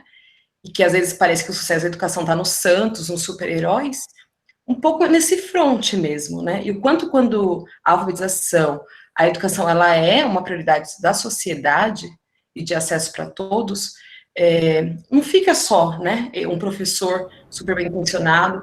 A luta para uma alfabetização acontecer, ela é da sociedade, né? Não é só do professor que vai lá se reciclar, vai pensar em práticas diferenciadas. Eu fico até envergonhada, às vezes. Eu estava no recorte de uma escola de aplicação na Universidade de São Paulo, que por mais que receba heterogeneidade, ela tem lá um público bem seleto, uma situação muito privilegiada, em termos profissionais de carreira de professor, né? Então, quando a gente vem trazer, a gente quer ouvir mesmo o que está acontecendo e pensar junto, né? E o que nos faz pensar junto é sempre a insurgência. A insurgência de uma outra estrutura escolar. Então, uma equipe de série, que é o que a gente defende, é uma equipe que tá em diálogo com o professor e está na sala de aula, não está lá no front, está lá tirando o menino da inclusão, né, porque o lugar social, às vezes no segundo ano, ele tem que estar lá, mas também tem uma singularidade que ela tem que ser manejada pela escola. Não é só uma condição que vai ser o médico externo, ou só a fono, porque às vezes uma criança de inclusão, ela está sendo atendida por vários profissionais, e o professor pedagogo, seja qual for, o professor não tem acesso à criança, a fazer uma intervenção pedagógica, né? Então, a defesa de uma equipe de série é isso, vai atender também a criança que por uma condição, às vezes, social, não tem acesso, ou fica muito sozinho em casa, tem uma questão de assistência social muito precária, né, e que aí o professor vai ter que fazer uma investigação pedagógica muito maior para fazer intervenção, mas há uma intervenção a ser feita, a questão é que a gente não consegue, né, sozinho.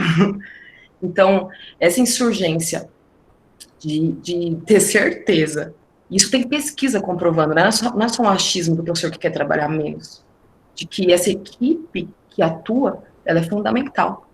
Você queria falar, Karina, desculpa. Então, eu ia falar, na verdade, assim, que eu acho que tem uma questão também de como relacionada à concepção de educação que a gente tem, que vem muito desse currículo, enfim, que está posto aí, que não diz sobre quem somos, né, assim, ou diz, né, muito, mas, enfim.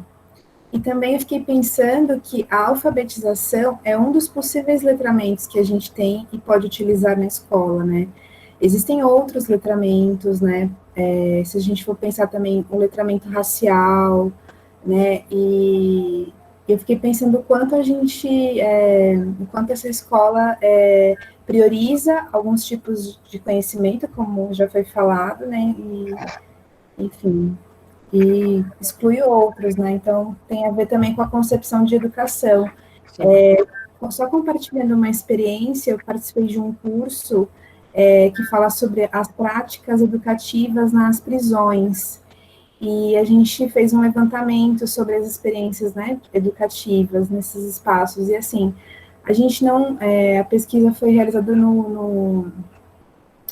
agora, durante a pandemia, então a gente pesquisou dados que a gente tem na internet, então, banco de teses, a parte também da sociedade civil organizada, coletivos, e assim, o que a gente percebe é que a concepção de educação que a gente tem não reconhece as práticas pedagógicas que existem lá dentro, né, assim, como o espaço é organizado, né, então, assim, as relações, então, isso não é reconhecido, né, e aí eu fiquei pensando muito nesses jovens que vão ter, então, a alfabetização tardia, né, não sei também se é correto falar assim, mas que eles estão já ali vivenciando isso, né, então, para pensar outras possibilidades de educação, outras concepções, né, que passam por isso, né, reconhecer essas práticas como práticas educativas também, né. Eu sei muito pouco sobre a ideia da pedagogia decolonial, né, de descolonizar o pensamento, mas para mim, no Brasil, isso é fundamental. Então, a gente ainda tem uma escola fileira, né, de uma nação com base indígena, da ciranda, da roda, do olhar para todos, de saberes que se complementam, né, e a gente ainda insiste nesse modelo europeu que vence o melhor. Então, acho que quando a gente fala de evocar as narrativas da diversidade, da miscigenação, dessa diversidade, né, do que constitui a gente como povo, dessa cultura brasileira, é trazer tudo isso, né, das práticas, e não só importar modelos, né, e assim, acho que o Instituto Bexiga, agora, merchandising, é muito interessante quando chega no Bexiga e vai estudar o Bexiga, né, imagina as escolas do Bexiga trazer todo esse conhecimento para a sala de aula, para as crianças que moram no Bexiga, né, o povo negro do Bexiga, todas essas culturas nordestinas, o quanto seria interessante, e por isso que a questão da insurgência, da condição de trabalho do professor, ela é fundamental, porque o material didático, ele não vai dar conta, né, esse material didático que é para todos, né, então, ele fica mesmo utópico, talvez, mas a utopia vai, né, aquela coisa que faz a gente caminhar, porque o material didático, que é de tudo para todos, essa escuta, ela não tem como acontecer, né, e a gente acha que para a classe trabalhadora só entrar na escola já tá bom, né, a gente sabe que não é isso, que lá vai chegar, né, vai ser a reunião de uma diversidade, de uma complexidade que ela é da sociedade. E aí fica um professor sozinho administrando tudo isso, com material didático, né, acumulando cargos de escola. Então, a questão estrutural para a alfabetização, ela é, assim, existem práticas que a gente tem na pesquisa, né, que é de diversidade, que é de regime de ciclo, que é de unir forças da equipe pedagógica, que pode acontecer. Mas anterior a isso tem uma mudança que não é barato, né, não é essa coisa de, professor recicla porque você não está atualizado na metodologia do momento. Existem formas metodológicas, né, mas, enfim, e quem foi que falou? O Igor, né, fez uma fala super interessante dessa coisa da passagem dos anos, né, então a transição entre modalidade, educação infantil, fundamental é super importante, porque é o mesmo sujeito, e entre as séries também, né, então, a criança que sai do primeiro ano e que vai para o segundo é a mesma criança, o trabalho pedagógico tem que dar uma transição, uma acompanhada a essa criança. O Claudemir usava a frase, ele é bem pouco, que é passar o abacaxi para outra quitanda. Parece quando uma criança sai da série, que aquela criança que não aprendeu, você pega o abacaxi e passa para outra quitanda. De fazer a passagem de ano, e aí talvez a criança, o sujeito, né, que talvez ele desista da escola e com razão, vai assim, cansando, né, porque daí o professor passa ele para outra série, não tem continuidade, às vezes começou a fazer sentido para o aluno, a outra série recomeça. Então, o regime de ciclos, que é uma organização, né, bem freiriana, a Rosana vai gostar, é também essa ideia de que o ciclo aconteça de verdade. Então, o currículo é um currículo que ele vai dialogando, os casos complexos, então, as crianças, a gente fala grupo foco de alfabetização. Você tem luz sobre, você tem um diagnóstico desde o começo do ingresso na escola, e você tem um grupo foco que você vai acompanhar a instituição escolar e a equipe de professores ao longo dos anos, né? Então, mesmo os casos de inclusão. Eu demorei para descobrir que minha criança síndrome de Down, Quando eu passo, que é um grupo foco, eu tenho que passar com todo esse conhecimento acumulado, né? Porque às vezes a criança ela vai se vendo reinventando a revelia do professor que está atendendo, ou o aluno, né? Sei lá, até os jovens e adultos. Um ano de trabalho, você tem um conhecimento sobre aquele sujeito, né? Uma escuta. Quem é? Oi, meu nome é Kátia, boa noite. Estão me ouvindo? Então, meu nome eu trabalho numa creche, né, no Espaço de Desenvolvimento Infantil, no Rio de Janeiro. E aí, você falando dessa transição da educação infantil para o ensino fundamental. E a gente se depara com a dificuldade das crianças que saem da educação infantil. Aqui a gente é pré-2, né, para o primeiro ano. A gente vê como eles ficam desanimados quando eles vão para o primeiro ano, porque é um espaço, a educação infantil, vou falar do ED onde eu trabalho, é uma comunidade, então assim, a gente foca no brincar. Então tem um espaço muito bom, tem grama, tem um morro muito maravilhoso para eles correrem, rolarem, e tem ducha. Então, assim, o tempo todo eles estão explorando esse espaço, eles estão usando o corpo, eles estão brincando o tempo todo. E aí, no ano seguinte, eles vão para uma escola, e aí eles têm que ficar sentados lá.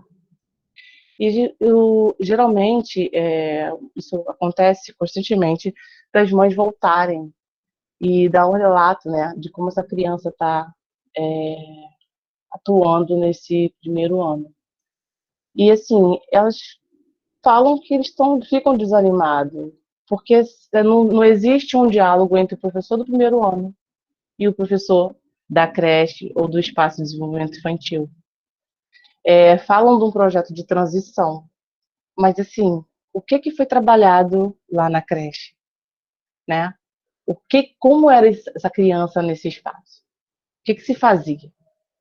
E quando vai para o primeiro ano, depara com uma turma de 40 crianças, e eles têm que ficar sentados, e já começam a pegar um lápis, papel, fazer fila, né? Porque nesses espaços de educação infantil, eles não fazem fila, eles brincam, eles vão dançando, eles vão cantando até o refeitório, eles fazem roda, tem muita cantiga. Sim. E chega lá no ensino fundamental, já é outra realidade. É o famoso sonho acabou, né? Exatamente, exatamente. Não tem brincadeira. Eu acho que... E isso se mexe com as crianças, sabe? E isso vai além, não tão somente as crianças, mexe também com os responsáveis, porque eles já começam a ter uma outra visão do professor, daquele professor de ensino fundamental, um professor mais rígido, mais duro, né? Já muda tudo. É quase como assim, aguenta que a vida é dura, meu filho, né? As passagens da modalidade de ensino. E prazer... Posso complementar? Pode. Isa, né? Pode sim. Eu sou professora também, já estou aí mais ou menos há 10 anos na rede estadual, na prefeitura faz pouco tempo. E assim, eu me identifico muito com o que a Natália falou no início sobre os sentimentos, sobre essa coisa de envolver.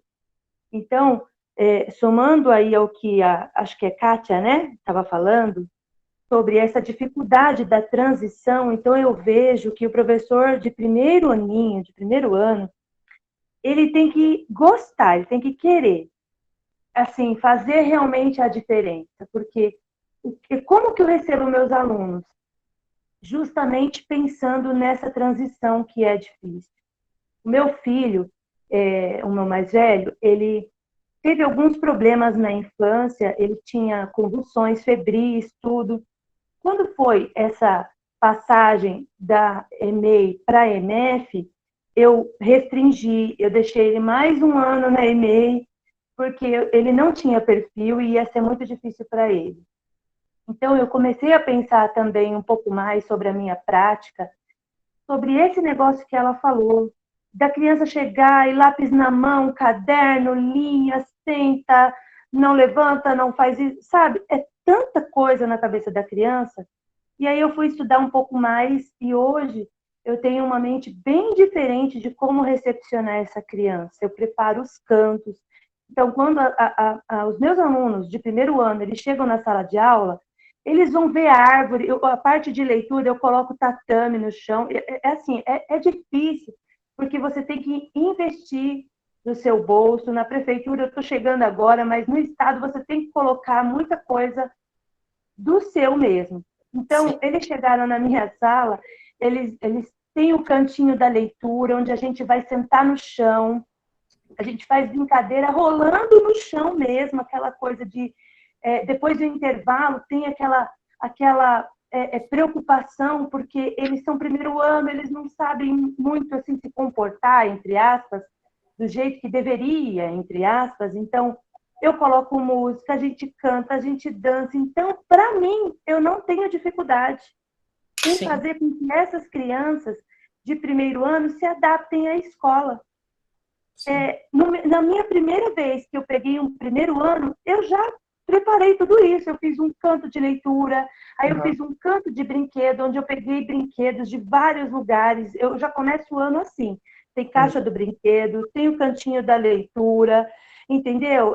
Tem o cantinho da matemática, que eu meço eles com um barbante e fica lá, e eles amam mexer naquilo, a altura deles, eu coloco girafa, que tem um pescoço grande.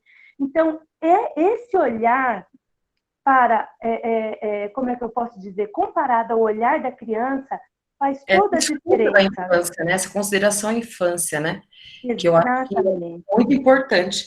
E a gente cobra da criança que ingressa um comportamento escolar, que é o que a gente vai chegar, sei lá, hoje, que faz a gente ficar aqui 2 horas ouvindo, nesse diálogo, e às vezes a gente já cobra dela no ingresso da escolarização, né? Então, acho que o que a Isa também e a Kátia trouxeram são fundamentais, assim, que é entender o momento que a criança está, e voltando, assim, acho que tanto da Isa, as práticas que a Isa foi narrando também são práticas que na educação infantil às vezes são corriqueiras, o debate da educação infantil. Só que a gente tem uma sociedade que prazer e produção não combina muito, né? Então, o ingresso na escola é quase também, às vezes, o ingresso num serviço. Recreio 15 minutos em algumas escolas. Um recreio para se alimentar, higiene. Então, quando a gente vem aqui no Instituto Bexiga, a gente está propondo um levante. Porque realmente é muito complicado. Então, uma das questões que a gente trouxe na escola, assim que o projeto começou, e com todo esse arsenal, foi dizer, mas 30 crianças na sala de aula de 6 anos, e a gente compra uma briga política muito grande para ser 20 crianças por turma.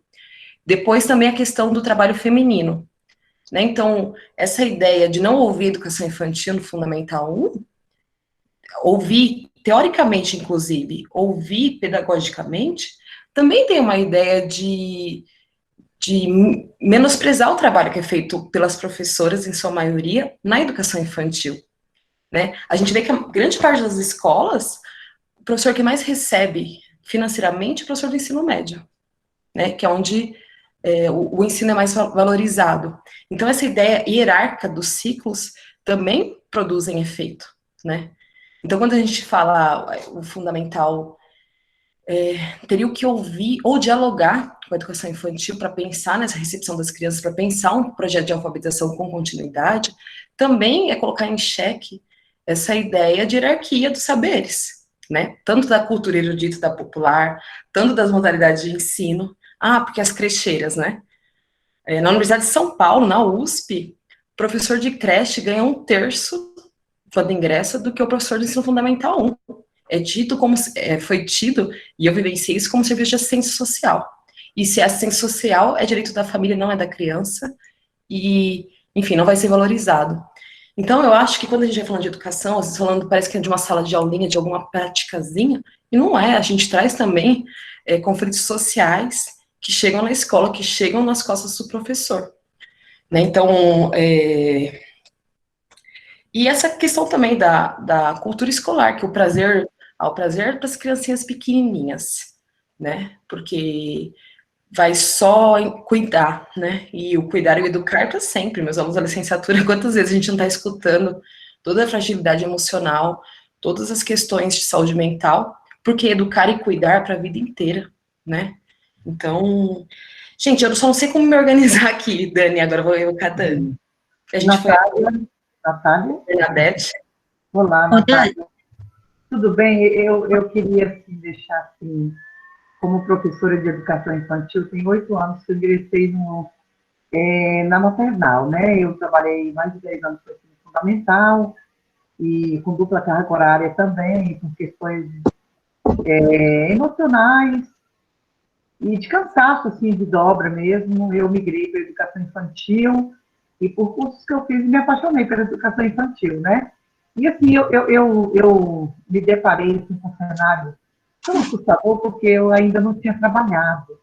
Pelo paradigma que a sociedade, os pais, os próprios pais têm, da creche ser um depósito de criança, eles não têm conhecimento de quão importante é a educação infantil para a formação do ser, para toda a vida, né? A educação da primeira infância é a base de todas as coisas. Então, nós fazemos um trabalho assim, árduo. Às vezes alguém fala assim, professora, só brinca. Professora, faz isso. Nós encontramos assim, uma parede, um muro tão grande agora na pandemia, que foi assim, um tanto mais assustador do que nós já éramos bem assustados assim, com esse mau costume deles. Eu acho que não é a falta de conhecimento, mesmo que a ignorância é a falta do conhecimento, né? E, assim, a gente encontra muita barreira, muita dificuldade para esses pais atentarem para essa educação da primeira infância, esse desenvolvimento que se torna tão importante, né? E, às vezes, o que deixa a gente, assim, também extremamente chateado é porque existem colegas de trabalho nossos da educação fundamental que também nos julgam por esse lado, que acham que o professor da creche não faz nada, que o professor da creche só brinca. Eles não veem brincar como a principal ferramenta para o desenvolvimento infantil e para o adulto para o resto da vida, né? Ele cria autonomia, ele cria segurança. Então, eu queria deixar assim, um desabafo também, né? Não sei se tem algum amigo aqui da educação fundamental, tem muitos, né? E sei que, para fazer parte de uma palestra dessa aqui, são pessoas que não têm esse paradigma. Mas é uma angústia que a gente carrega todos os dias, viu, Natália? Mas a gente segue acreditando que isso vai mudar. E, assim, a gente está introduzindo algumas falas, estamos tentando mostrar para os pais, cientificamente comprovado para eles, que esse desenvolvimento é muito importante para a criança, que eles têm que participar, agora que eles começaram a acordar um pouco para esse desenvolvimento. É só essa parte que eu queria falar. Muito obrigada, viu? Eu estou adorando as narrativas, eu estou me sentindo assim...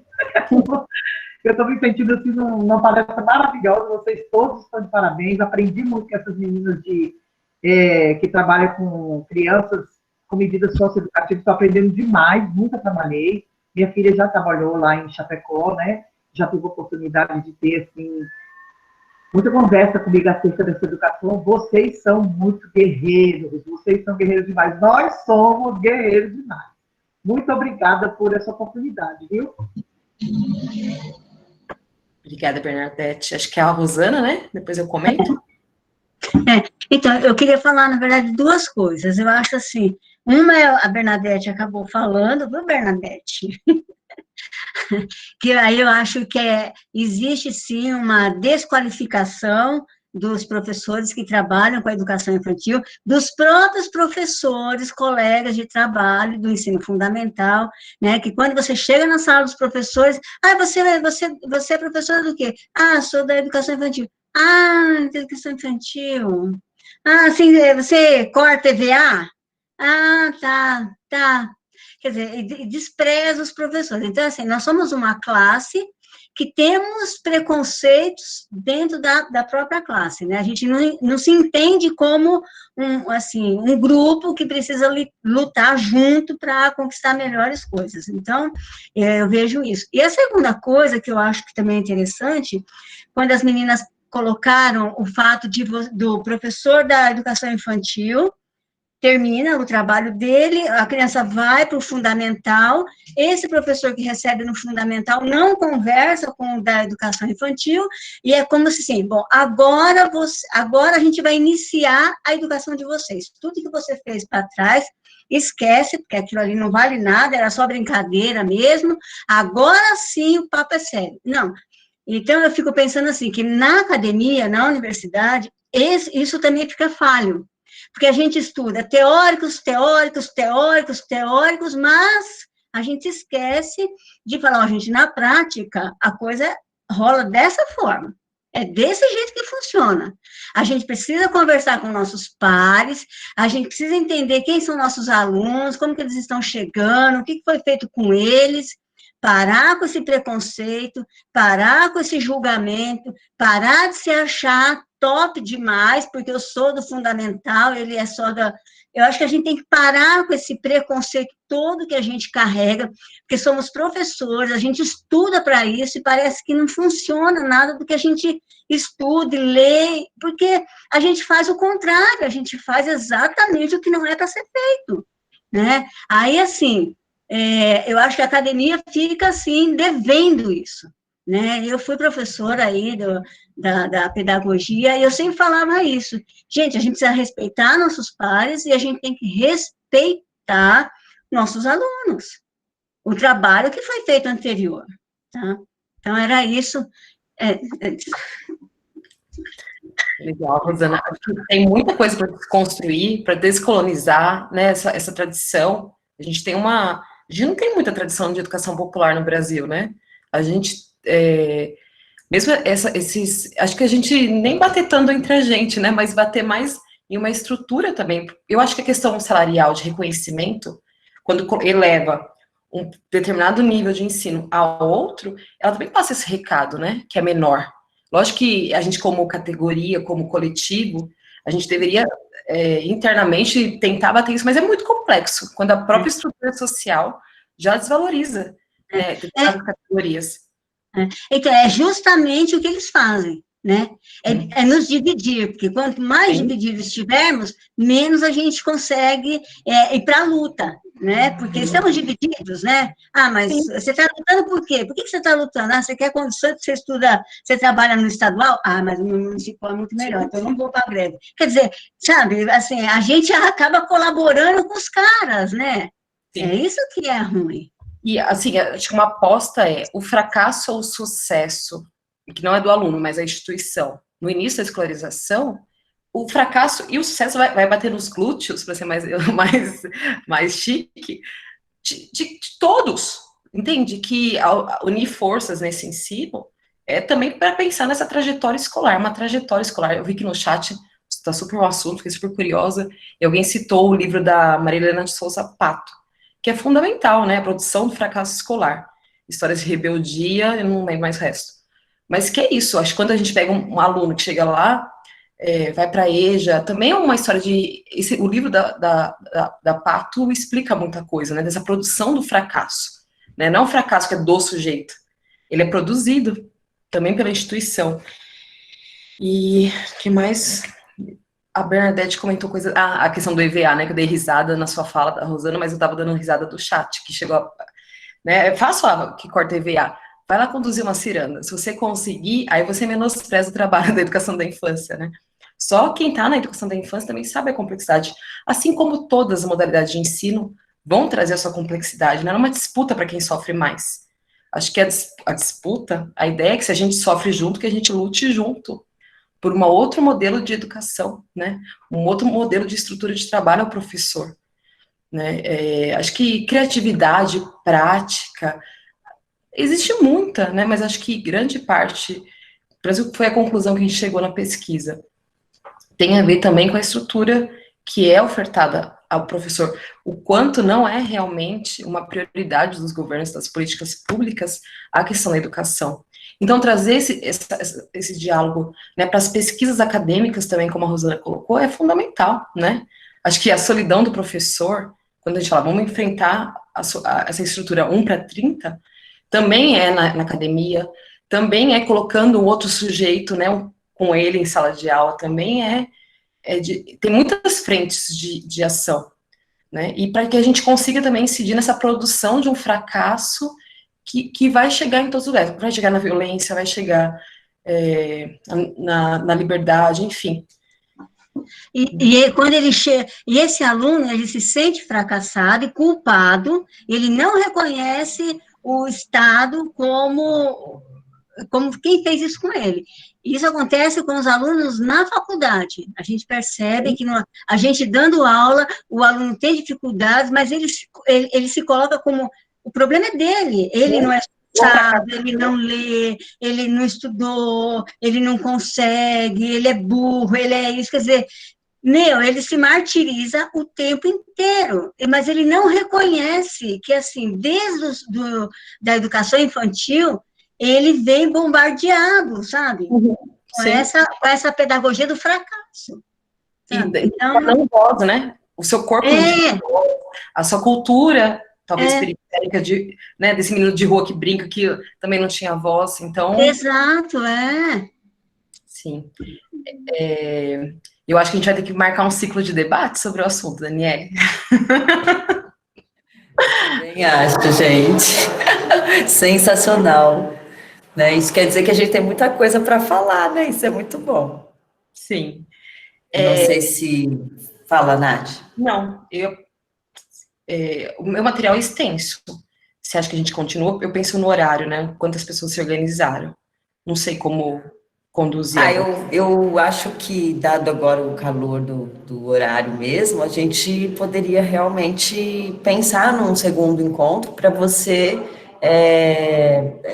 com mais tempo, para você até fazer a sua apresentação, porque eu acho que o debate é tão importante também, né? Então, eu acho que é rico, né, a gente poder trocar experiências aqui, e o seu trabalho é um trabalho de fôlego, você é uma pessoa da experiência, né? Então, eu acho que tem muito para contribuir com todos nós, esse diálogo aqui de trocas. Então, eu não sei, eu acho que você fica a seu critério, não sei se fazer uma fala assim mais final, encerrando, e a gente pode agendar com certeza quando você puder, né, a gente volta a falar, fazer esse debate, que eu acho que tem muita coisa ainda para a gente discutir, né? Sim, enfim, eu não tive apego aos slides, né, a gente está nessa, o que emerge mesmo, mas tem questões como o público é grande, eu vi que tem cerca de 107 pessoas, talvez pessoas que vieram nesse interesse da prática, da experiência. Então, da minha parte, a gente marcaria uma parte 2. Quem já está contemplado, e quem ficou em respeito aos que vieram muito pensando em práticas de leitura, de escrita, a gente faria um 2. O que você acha? E tem um 3 sobre fracasso escolar, que eu já tenho indicação. Adorei, os temas são ótimos. Muito bom, com certeza. Natália, Ana? então eu vou sugerir um quarto para você falar sobre a formação docente, que eu queria ouvir essa parte aí, porque você falou do aluno que vai para a educação infantil, para o ensino fundamental, e não se falou como é que esse professor é preparado para trabalhar com essa alfabetização no século XXI, né, com uma licenciatura de século XX. Posso tentar? Mas aí fica para parte 2. Mas a Dani pediu para eu fechar também, né? Mas acho que é um tema interessante. É do século XXI, mas a gente aposta na tecnologia do livro. A pesquisa começa o desafio do ensino da leitura escrita e o uso de laptop na educação. Depois de pouco tempo, já desistiu de laptop. A nossa aposta é na contação de história, muito mais nessa tradição, o tradicional e a tradição, né? A gente acha que a tradição tem muito a contribuir com a educação, né?